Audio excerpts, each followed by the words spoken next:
नमस्कार दोस्तों, वंदे मातरम। सभी देश प्रेमी लोगों से उम्मीद रहेगी कि वो वीडियो को लाइक करेंगे और चैनल को सब्सक्राइब करेंगे।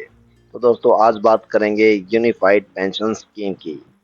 तो दोस्तों सबसे पहला क्वेश्चन अगर राजनीतिक रूप से देखें तो ये आता है कि क्या मोदी गवर्नमेंट ने विपक्ष के हाथों से जो ओल्ड पेंशन स्कीम थी उसका जो मुद्दा वो जोर शोर से उठा रहे थे, क्या मोदी गवर्नमेंट ने उनका वो मुद्दा छीन लिया है?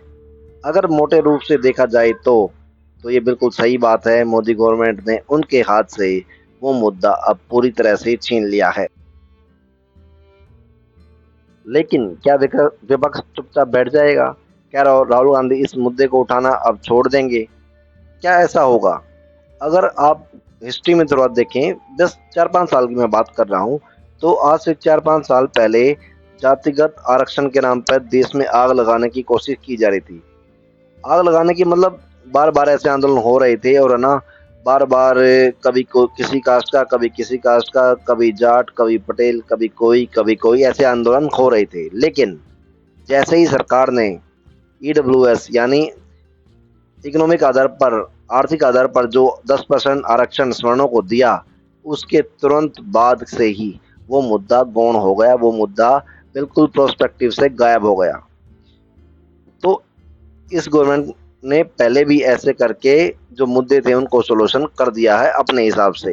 लेकिन यूनिफाइड पेंशन स्कीम यानी ओल्ड पेंशन स्कीम की तरह ही ये स्कीम है। ठीक है, ज़्यादा टेक्निकल तो अभी नहीं पता, लेकिन मोटा जो था कि 50% मिलना चाहिए टोटल जो लास्ट पेमेंट ड्रान है, और उस पर डीए मिलना चाहिए। लगभग ये दो मांगे पूरी होती दिख रही हैं। और मैक्सिमम जो बिल्कुल न्यूट्रल कर्मचारी हैं, जिनको केवल अपनी पेंशन से मतलब था, राजनीति से जिनका कोई मतलब नहीं था, वो लोग इस पॉइंट पे आके ही संतुष्ट हो जाएंगे। लेकिन जो राजनीतिक पार्टियां होती हैं, जो जैसे विपक्ष यहाँ पे है, उनका काम लोगों को पेंशन दिलाना नहीं था। उनका काम तो इस मुद्दे पे सरकार को उखाड़ फेंकना और सरकार को मतलब हराना पॉलिटिकली और अपनी सत्ता कायम करना होता है। तो इसलिए अब वो कुछ और नया बोलेंगे। जैसे आज ही मैं कुछ टीवी चैनल पे सुन रहा था, तो अब वो बात करने लगे हैं कि जो पब्लिक सेक्टर की कंपनियां हैं, जैसे पीएनबी हो गया, बेल हो गया, क्या इनके कर्मचारियों को भी सरकार पेंशन देगी? क्या वो सरकारी कर्मचारी नहीं है तो उनको दो एम दर्जे का नागरिक क्यों बताया जा रहा है? ऐसे अभी चलना स्टार्ट हो गया है। तो दोस्तों मुझे तो अगर बिल्कुल न्यूट्रल होकर देखा जाए तो सरकार ने कुछ छीन तो लिया विपक्ष के, लेकिन उन्होंने एक रास्ता और खोल दिया है विपक्ष के लिए। क्या पता अब सरकार को आने वाले दिनों में विपक्ष बार बार घुटनों पर बिठाता रहे, ऐसा भी दिख रहा है।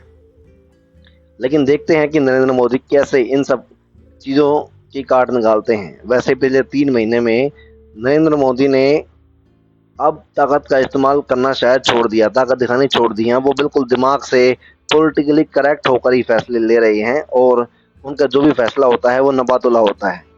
जैसे अभी थोड़े दिन पहले लेटरल एंट्री की बात आई थी, सरकार तुरंत पीछे हट गई। और ऐसे ही अगर कोई दूसरा मुद्दा आएगा, सरकार उस पर भी तुरंत पीछे हट जाएगी। इससे विपक्ष को क्या है, एक संजीवनी मिल जाती है, एक ऑक्सीजन मिल जाती है कि विपक्ष को लगता है कि हम सरकार को झुका सकते हैं। लेकिन जो पिछली सरकार थी 303 सीट वाली, वो नहीं झुकती थी भैया, वो नहीं झुकती थी। तो दोस्तों देखते हैं अभी आगे ऊंट किस करवट बैठता है। आप लोगों के कमेंट का इंतजार रहेगा। होपफुली आपको वीडियो पसंद आया होगा। अगर वीडियो पसंद आया हो और आप मेरे विचारों से सहमत भी करते हो तो please subscribe the channel and video को लाइक कीजिए और शेयर कीजिए। ओके दोस्तों, अभी के लिए इतना ही। जय हिंद, जय भारत, बाय, टेक केयर।